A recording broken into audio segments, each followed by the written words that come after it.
ኮምፒውተራችሁ በፍጥነት ሸትዳውን እና ሪስታርት እንዲያደርግ የምትፈልጉ ከሆነ ይህንን ተከተሉ። ዲስክቶፕ ላይ ትሄዱና ራይት ክሊክ ኒው ሾርት ከት ትሉታላችሁ። ከዛ ሸትዳውን /s ስፔስ /t ስፔስ 0 ትሉና ኔክስት ትሉታላችሁ። ከዛ ስሙን ሸትዳውን ስለሆነ ሸትዳውን የሚለውን እንተውለታለን። ከዛ ሪስታርት ደግሞ ለመስራት ራይት ክሊክ እናደርግና አሁንም ኒው ሾርት ከት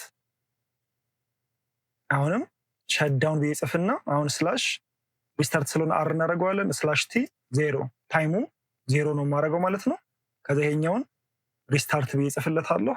ስሙን ፊኒሽ እንለዋለን። ከዛ አይከናቸውን እንቀይረዋለን። ራይት ክሊክ አድርጌ ፕሮፐርቲ ከዛ ቼንጅ አይከን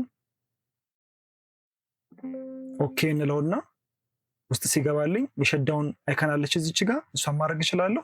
አይከን ዳውንሎድ ያደረጋችሁት ካለ ደግሞ ብሮዝ ትሉና ዳውንሎድ ያደረጋችሁት አይከን ጋር ሄዳችሁ ደብል ክሊክ አድርጋችሁ ኦኬ ትሉታላችሁ። አፕላይ ኦኬ ወደ አይከኑ ይቀየርልኛል። ሪስታርትንም እንደዛው እናደርጋታለን። አይከኗን እንቀይራታለን። ከዛ በኋላ ይሄንን ደብል ክሊክ ስንነካው አውቶማቲካሊ ምንም ሳይጠብቅ ሪስታርት እና ምንም ሳይጠብቅ ሸትዳውን ያደርግልኛል ማለት ነው። ከሸትዳውን እና ከሪስታርት ሌላ ደግሞ መስራት የሚፈልጉ ከሆነ /l ሎጎፍ ነው /h ደግሞ ሃይበርኔት ነው እናገኘዋለን። እንደዚህ አይነት ቲፖች በየቀኑ እንዲደርሳችሁ ቻናሉን ፎሎ ማድረጋችሁ እንዳትረሱ።